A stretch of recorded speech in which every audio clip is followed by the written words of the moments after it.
Hello friends, welcome back to the channel. Today I'm reviewing a deeply thoughtful and timely book titled Breaking Bread with the Dead by Alan Jacobs.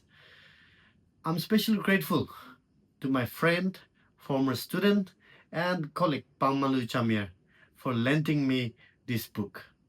Thank you, Mr. Abang. By the way, I have to say, I love the cover. It's beautiful, elegant, and captures the reflective mood of the book perfectly. Now, if you have felt overwhelmed by the noise, speed, and outrage of modern life, this book is for you. British novelist J.R. Hartley said, "The past is a foreign country. They do things differently there."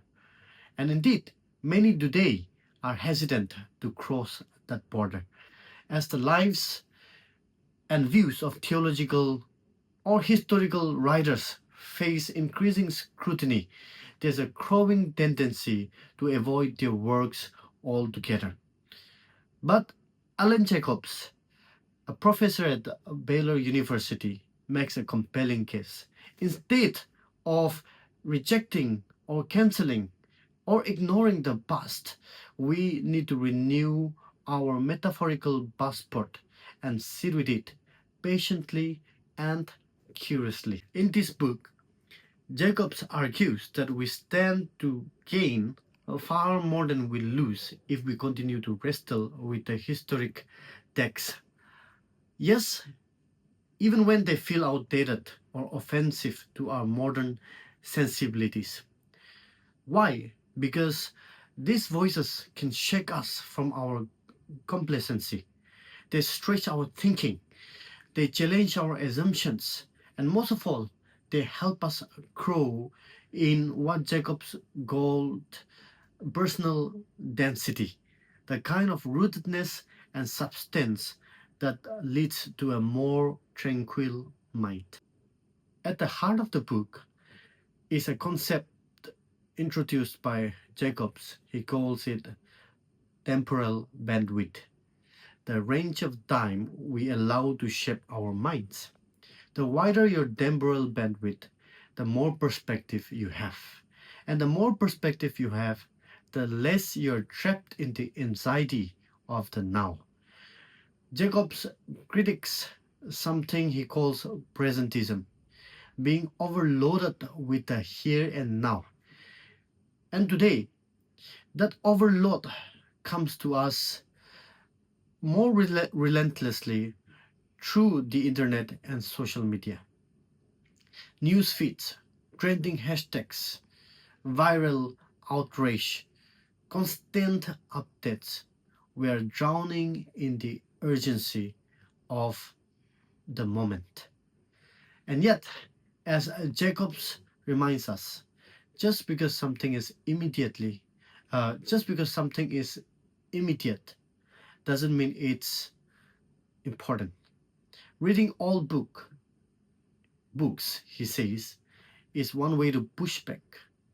It helps us to slow down, reorient, and regain mental clarity and tranquility. One of the most powerful quotes in this book is this. I'll read out. What the dead we encounter in books demand is only the blood of our attention. But what I counsel is to give the dead the blood of our attention for our own sake, to enrich and strengthen our identities, to make ourselves more solid and less tenuous, and then to use the solidity we have gained to help us make meaningful promises to the future.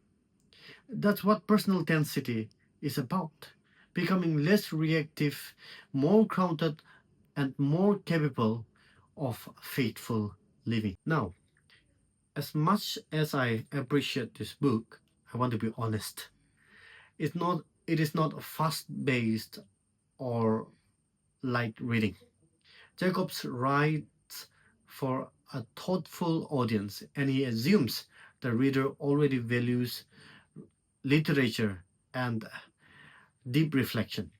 If you're new to this kind of reflective reading, it might take some time and some patience to get into. Personally, I also found it a bit difficult, not because the ideas weren't good, but because of the rampant number of literary references. He quotes dozens of older authors and titles. And while I understand the purpose, it can feel a little overwhelming if you're not used to that kind of reading.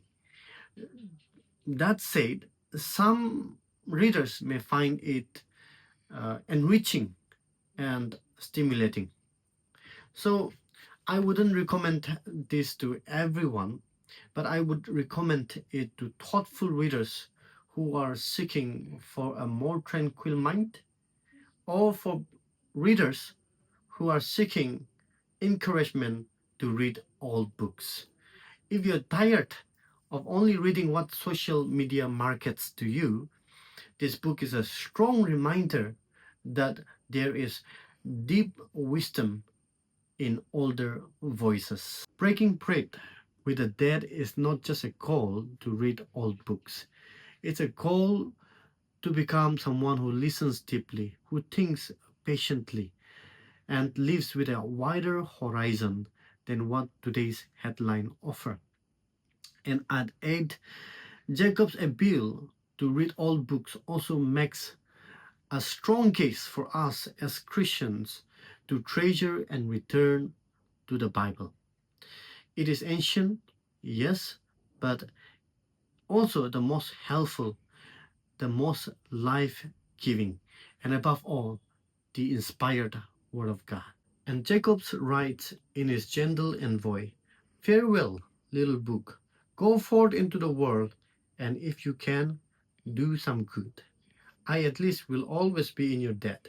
You gave me many sweet months when, as people told me breathlessly of the latest astonishing video or the latest appalling tweet, I could say, I'm sorry, I know nothing about all that, for I have been thinking of all books, and to that work I must return." That's the kind of life I want to cultivate. Let me know in the comments if you have read any old books which has made you more solid and less tenuous. Until next time, read deep, think deep, and live deep. Thank you.